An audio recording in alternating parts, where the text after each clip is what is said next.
1928 November 7 തിരുവനന്തപുരത്തെ capital തിയേറ്ററിൽ ആദ്യ മലയാള ചിത്രമായ വിഗതകുമാരൻ പ്രദർശിപ്പിക്കുന്നു.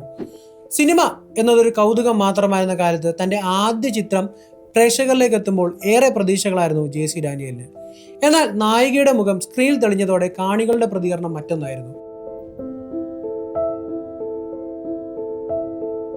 ഒരു ദളിത് യുവതി സവർണ സ്ത്രീയെ പ്രതിനിധാനം ചെയ്ത് ഉൾക്കൊള്ളാൻ അന്നത്തെ ജാതി സമൂഹത്തിനായില്ല. ജാതി വെറിയന്മാർ അവളുടെ കുടിലിന് നേരെ തീവച്ചു. തിരുവനന്തപുരം ചാള കമ്പോളത്തിൽ വെച്ച് അവളെ പരസ്യമായി വസ്ത്രാക്ഷേപം ചെയ്തു. ഒരു ദളിത് യുവതി സവർണ സ്ത്രീയായി അഭിനയിക്കുന്നത് പോലും അംഗീകരിക്കാൻ അന്നത്തെ ജാതി കേരളത്തിനായില്ല. 1971 ദളിത് ചരിത്രകാരനായ കുന്നുകുഴി മണി നടത്തിയ അന്വേഷണത്തിലൂടെയാണ് പി.കെ. റോസിയെക്കുറിച്ച് പുറംലോകം അറിയുന്നത്.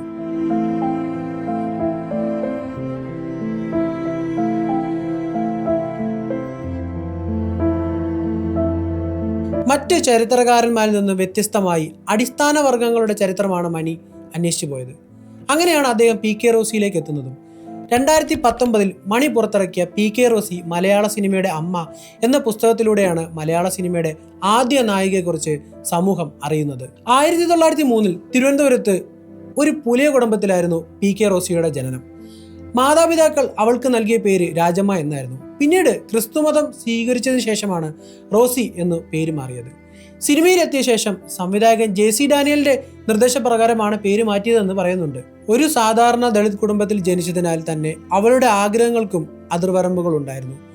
അഭിനയത്തോടുള്ള അവളുടെ താല്പര്യം തിരിച്ചറിഞ്ഞ് അമ്മാവനാണ് അവളെ നാടകവേദിയിൽ എത്തിക്കുന്നത്. അന്ന് കേരളത്തിലും തമിഴ്നാട്ടിലുമൊക്കെ വളരെ പ്രാവീണ്യത്തിലുണ്ടായിരുന്ന ഒരു നാടോടി കലാരൂപമായിരുന്നു കാക്കിരിശി നാടകം.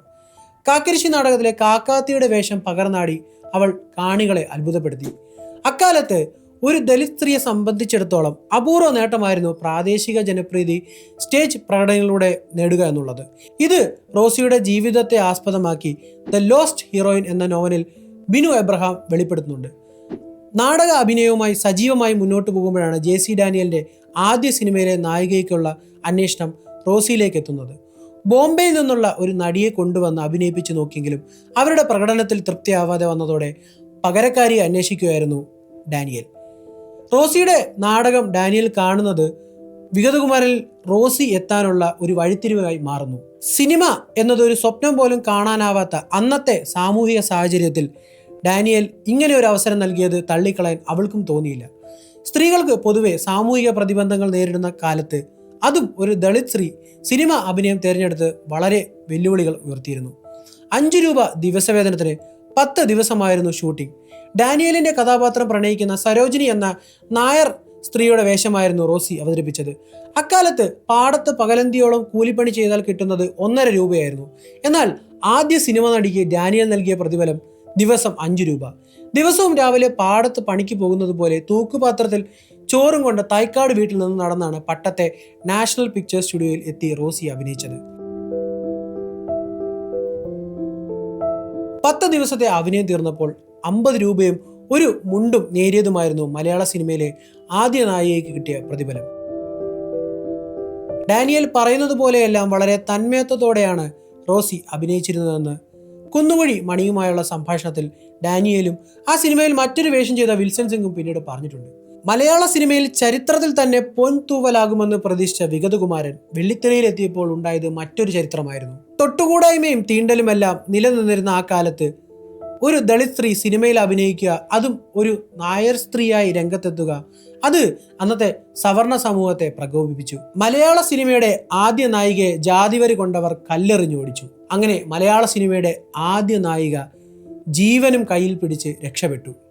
ആ നഷ്ടനായികയെ പിന്നെ ആരും കണ്ടതുമില്ല. തിരുവനന്തപുരത്ത് നിന്നും രക്ഷപ്പെട്ട് തമിഴ്നാട്ടിലെ നാഗർകോവിലെത്തിയ റോസി പിന്നീട് കേശവപിള്ള എന്ന ലോറി ഡ്രൈവറെ വിവാഹം കഴിക്കുകയും രാജമാൾ എന്ന പേര് സ്വീകരിച്ച് സ്വന്തം വ്യക്തിത്വം മറച്ചു വെച്ച് ജീവിച്ചു പോയി. മലയാള സിനിമയുടെ ആദ്യ നായിക ഒരു സാധാരണ സ്ത്രീയായി 4 ചുവരുകൾക്കുള്ളിൽ പിന്നീട് ജീവിച്ചു.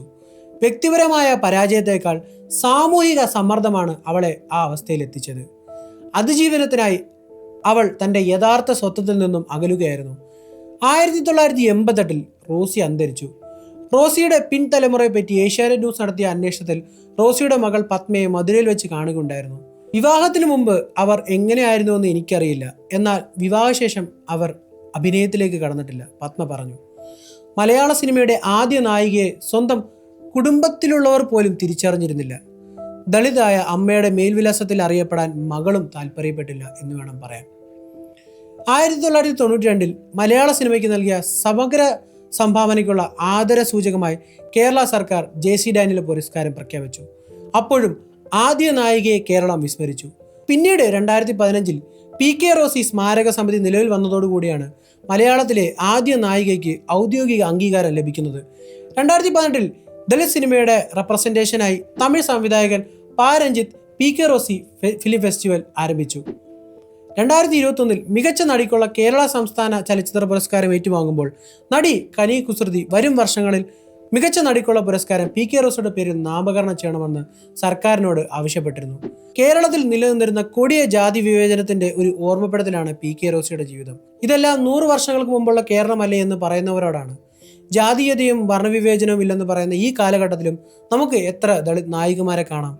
മലയാള സിനിമാ വ്യവസായത്തിലെ ദളിത് പ്രാതിനിധ്യം ഇന്നും പരിഹാസ്യമായി തന്നെ തുടരുന്നു. ജാതിവാലില്ലാത്ത നായികമാരുടെ എണ്ണം തന്നെ സിനിമാ മേഖലയിൽ വളരെ കുറവാണ്. നായിക സങ്കല്പങ്ങൾക്ക് വിപരീതമായി ഒരുപാട് സിനിമകൾ വരുന്നുണ്ടെങ്കിലും അവ നേരിടുന്ന സൈബർ ആക്രമണങ്ങളും വളരെ വലുതാണ്.